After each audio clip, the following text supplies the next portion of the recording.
living longer, living healthier, living better than ever before. Welcome to Mountain Pacific's Healthy Living for Life, a weekly series that gives you the information, education, and expert insight you need to become an active participant in today's ever-changing healthcare climate. Here now is today's program host. If you're one of the 44 million Americans already enrolled in the Medicare program, or one of 35 million expected to enroll in the next 10 years, stay tuned. We'll be covering many basic Medicare questions as well as enrollment issues for 2022. Welcome to Healthy Living for Life, a show dedicated to helping you do just that. I'm your host, Janet Whitmoyer, and today we'll be covering the latest information in Medicare. Stay tuned. Welcome back to Healthy Living for Life. Joining me today is Sandra Lowry, a state health insurance program information and assistance counselor with Rocky Mountain Development Center. That was a mouthful. Did I get it right? You did. Good. Well, thank you for being with us today. Thank you for having me. Sure. So we're talking about Medicare, and I'd like to start off with asking you about Medicare eligibility. What are the eligibility ages, and are there any exceptions to those ages? The eligibility age is normally 65 unless a person is declared disabled under Social Security, at which point they would be able to obtain the Medicare 24 months from the time that they are declared disabled. Oh, okay. So can someone still get Medicare if they're younger than 65, say 62, 63, or 64? They cannot. They cannot. You have to be 65. Yes. Okay. Besides age, what are some of the other eligibility requirements for Medicare?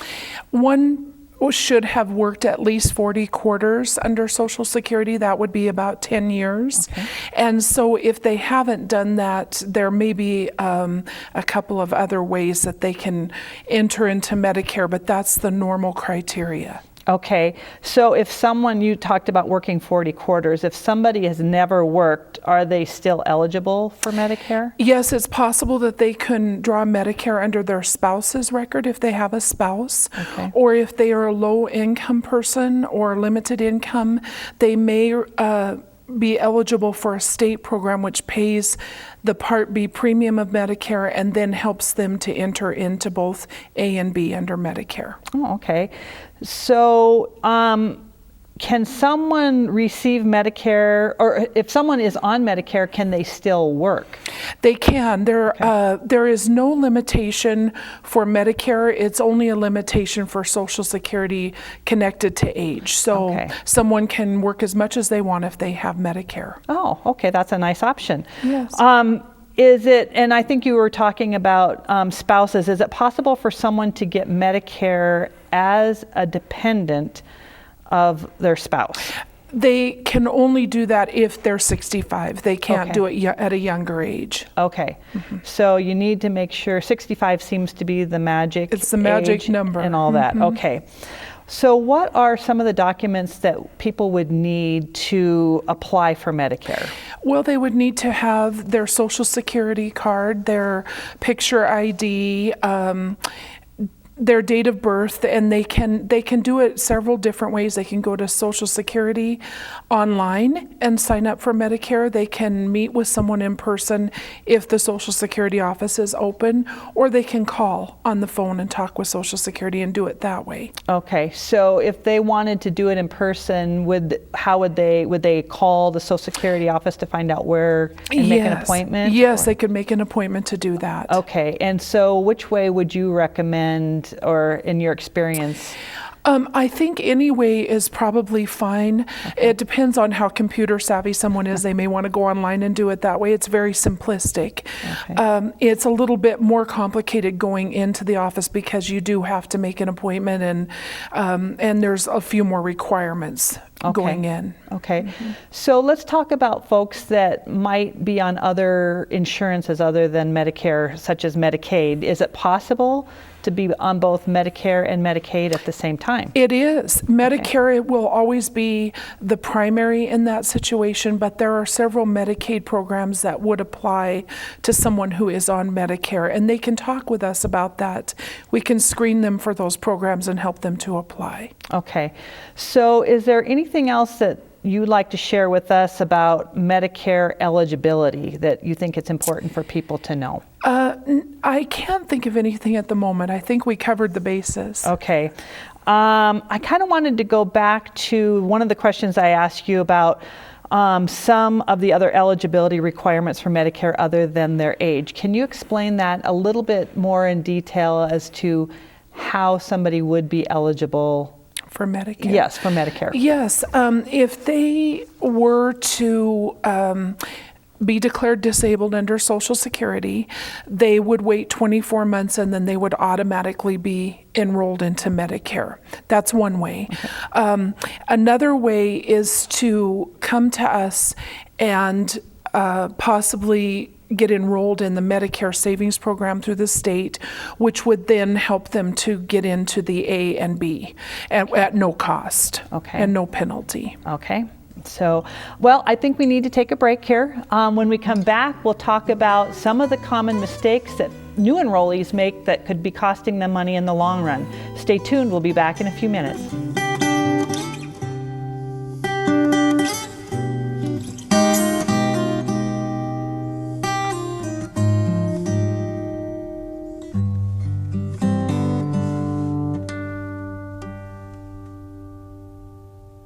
Welcome back to Healthy Living for Life. Sandra Lowry is still with us talking about Medicare. And in this segment, Sandra, I'd like to ask about some of the mistakes that new enrollees make that could cost them money down the road. And in particular, timing of when they sign up for Medicare, as I understand, is really important. Can you explain a little bit about that? I sure can.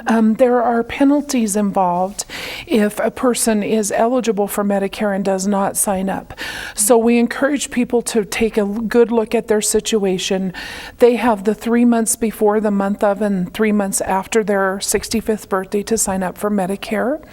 And if they are a person who is already receiving Social Security, that will happen automatically. Okay. If they are not, they want to be proactive and sign up for Medicare. And they can do that a number of different ways, again, through Social Security office or online. Okay. So about how long does it take once you start the process to actually be enrolled? You talked about 3 months ahead of time. Does it take that full 3 months? It really does not. It's pretty quick, but you want to make sure that you're enrolling in the Medicare prior to your birthday, if you want it to begin your birthday month. If you wait until your birthday month, there may be a delay in the time that the Medicare would become eligible. So it's better to do it before. Okay, good advice. We also have heard about special enrollment periods. When does that apply? The special enrollment is during that time that they're turning 65, or if they are retiring and they have retiree insurance or employer insurance, then they have 8 months from that date of retirement to sign up for Medicare without penalty. Okay. And you brought up employer insurance. So if somebody has job-related insurance and then they become, does Medicare become secondary to that? It does. It does. If you're still working, you can take Medicare, but it will be your secondary as opposed to the primary. When you retire, that reverses. So Medicare becomes the primary. So is it important for somebody who is working to still sign up for Medicare when they get to that age so they have it? Or yes, they can consider signing up. Most people, if they have an employer insurance, might just take the Part A because Part A is hospital coverage and it does not cost anything. Part B has a premium that comes with it, so they may delay that until retirement. Oh, that's a really good point. Okay. So can you help us and the viewers watching to understand how to save money by avoiding the penalties that you were talking about for Part B? Yes, it can be rather hefty, so they don't want to delay if they can help that. If they miss that open enrollment period during their birthday or after retirement, every year, January through March, there's a general enrollment. They can sign up in those months for the A and B. It will be delayed until July of that year, the the beginning of the Medicare. And depending on how long they stayed out of Medicare and what the reasons were, there's a 10% penalty per year that applies. So it can add up pretty quickly. Yeah, so it's important that's why getting enrolled at the right time is really important. Okay, it is. Good to know. Okay, we've also heard there are kind of two different parts of Medicare, the original Medicare or the Medicare Advantage plans. Can you explain a little bit about the difference in those plans? I sure can. When a person takes original Medicare, they have the A, which is hospital, B is medical. That covers 80% of their costs, and then they may want to look at a supplemental or what's called Medigap insurance to pick up the rest, and a prescription drug program under Medicare. If they go the route of Advantage plans are area specific, and they can be also provider specific. So what a person would want to do is make sure that for their situation that they would be covered where they need to be covered. It rolls together A, B, prescription and some dental and vision. So there may be some advantages to people coming on to Medicare who are healthy and may want to look at Advantage plans as opposed to the supplemental, but we do comparisons for them so that they will know. Okay, and is it important for them, if they already are established with a healthcare provider, to ensure that if they go the Medicare Advantage route that provider is part of the network? Yes, we encourage people to do that. We really want them to take a good deep look at this because their future health care depends on it. Okay. And you talked a few minutes ago about a Medigap plan or policy. What is important to know about those policies and about purchasing those? The most important thing is that they are standardized, which means that all companies that carry supplemental insurance and every category of coverage is the same because they must all perform the same. So it's rather easy to choose a supplemental because you're comparing apples to apples. And we encourage people to take a look at the Commissioner of Insurance website or come to us and we can give them those comparisons so they can make a decision. Okay, good information to have. So we know that Medicare pays quite a bit for our health insurance coverage, but I'm assuming it doesn't cover everything. That's right. So can you tell us about some of the out-of-pocket expenses that Medicare enrollees might expect to have? Yes, they would pay the 20% that Medicare doesn't pay if they don't have some other insurance, as well as deductibles. There's a yearly medical deductible of about $200, and there is a yearly hospital deductible as well that I think is about $1,300 now. So it's important to know that, and if they want to go without secondary coverage, they just need to know that they'll have those costs. Okay. So we've gone through a lot of information, and I'm guessing that it could be very confusing for some people. Is there a way or a resource that they can contact for help kind of wading through this? I know you kind of talked about that a little bit. Just tell us a little bit more about that. Yes. There are SHIP counselors all over the state of Montana. We normally work for agencies on aging, and so people can consult with a SHIP counselor. We are unbiased. We give good information and comparisons so that they can make a decision. And so they can call our 1-800 number, and conceivably that will ring into any area agency where you are at, and you can talk with a SHIP counselor. Okay, great. That's really helpful information to have. We're going to take another break. When we come back, we'll be talking about 2022 and all the important enrollment information and dates that you'll need. Stay tuned.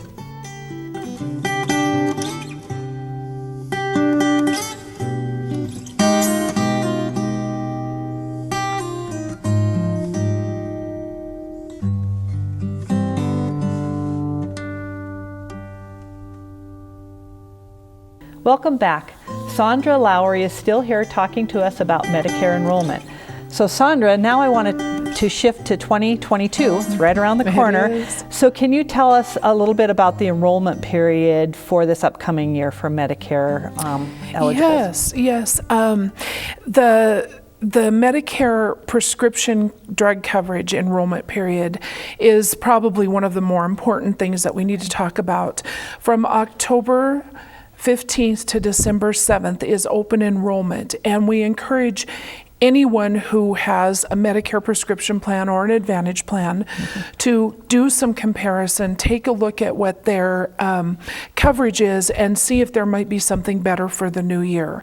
And we will help them to do those comparisons and to sign up for new plans if they choose to do that. Okay, so this is an opportunity if you're already enrolled in Medicare and you want to change your plans. Are you saying this is the time to do it? This is the time to do it, Okay. yes. We encourage people, as Okay. well as January through March is now a time when people can continue to look at Advantage plans as well. So that's been extended out. Okay. So they can begin in October and end in March. But we do encourage everyone to really scrutinize their plans at that time of year. Okay, and I know we talked about this earlier, but I think it bears repeating. The question, does somebody automatically get Medicare when they turn 65, or do they need to take steps to make that happen? If they're collecting Social Security, that will happen for them, Okay. but if not, we really want them to be proactive and look into Medicare and decide whether it's the right thing for them, if they're continuing to work and have employer insurance. There are all sorts of scenarios, so we ask people to really look at that so they don't incur penalties. Okay, and we talked about prescription drugs. Is that the Medicare Part D?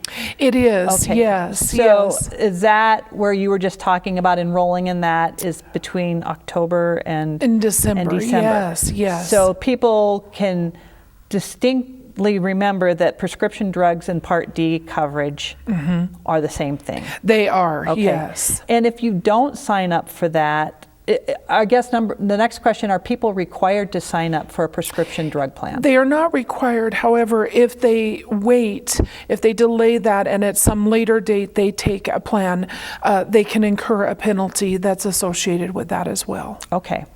So for 2022, are there any other changes that are coming up in Medicare that you think we need to know about? There's nothing right now, but as we get a little closer to this enrollment period, we will get updates. And so I encourage people to sort of listen for those. We will try to get that word out to people as well. The new Medicare handbooks will come out, and those will signify any changes that might be happening too. So people will receive those. Okay, in the mail. so they will receive those in the mail, so we don't have to ask for them? You don't, Okay, no. so anybody that will be of Medicare Yes, eligibility should be age. getting one. Okay, good to know. And just reinforcing again, for Part A, we don't have to sign up for Part A. It's is that an automated program, or do you need No, to sign up? Part A is just if someone is continuing to work, Okay. we might encourage them to take Part A because it comes to them at no cost. It's extra coverage. Okay. They can delay the Part B until later when they're retired. Okay. But at the beginning, when they're going to sign up for Medicare, they want to take both. Okay, so Part A and Part B. Yes. And then Part D. Yes. Oh my Okay. gosh, all the acronyms. Yes. Okay, so I'd like to shift focus a little bit and talk about Medicare enrollment and COVID-19, how that has impacted Medicare.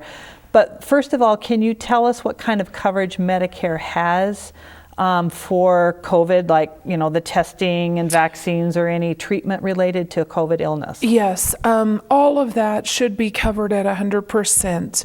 Okay. We're in an ever-shifting climate, so it might be that will change, but up to this point, testing, vaccination, and any other medical-related things should be covered completely under Medicare. Okay, so for people who might have missed their normal enrollment period because of COVID this past year, is there any special enrollment opportunity for them? There was some exception to that, and we encourage people to call Medicare itself, call 1-800-MEDICARE and speak with someone there in order to define what their personal situation is and whether they would fit that criteria to enroll. Okay, so, and you said to call Medicare, 1-800-MEDICARE. Okay, are there any other resources that they can reach out to? They could talk with us. We could do some exploration if we have to. So if they're not wanting to talk on the phone, or if they're not computer savvy, they may want to give us a call, and we can always get back to them. If we don't know the answer, we will find the answer. And I know you said that there were a lot of the state health information program volunteer people, counselors, available throughout the state. Can you tell us a little bit more about how people would reach you and where in the state do they call you? Yes. Do you have offices? We do. During the pandemic, we were not visiting with people in person. We were doing most of our work by phone or computer. Now we're open. Most of us are open, and we're taking office appointments as well as phone calls. And so if anyone would like to call the number, it's 1-800-551-3191. And wherever they are in the state, when they call that number, it should ring into their local area agency on aging. Okay. So I'd just like to recap a little bit as far as Medicare coverage. What are some of the main points that you would like people to understand about enrolling in Medicare, from dates and the different types? So recap for us a little bit. Okay, I will. We just want people not to incur penalties. That's very important. So we encourage them somewhat before their 65th birthday to be looking at what their situation is, what they might need, how it would work in their particular situation. Do they need to do anything? If they're continuing to work, they may not have to. There are just individual circumstances that dictate what happens. And so that's why we exist, so that we can give that information, help people to enroll in a timely manner, and to have the coverage that they need. And just make sure that they don't miss any of those opportunities and incur a penalty. That's exactly right. Okay. And in addition to that, we can screen for programs. So there may be helping programs that they would be eligible for financially, that would give them a boost if they can't afford their insurance. So we encourage people to talk to us about that as well. Oh, well, that's great information. I want to thank you so much, Sandra, for helping us wade through the maze of Medicare. You've made it very simple and easy, so thank you very much. Thank you, Janet. And thank you for joining us. Until next week, stay fit, stay well, and stay healthy for life with Healthy Living for Life. Healthy Living for Life is brought to you by Mountain Pacific Quality Health in partnership with AARP Montana.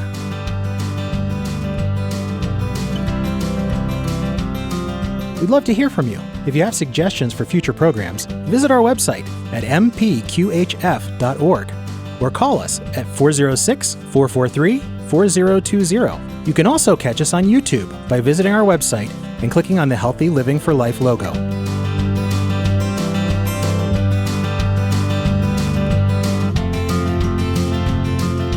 Production facilities provided by Video Express Productions.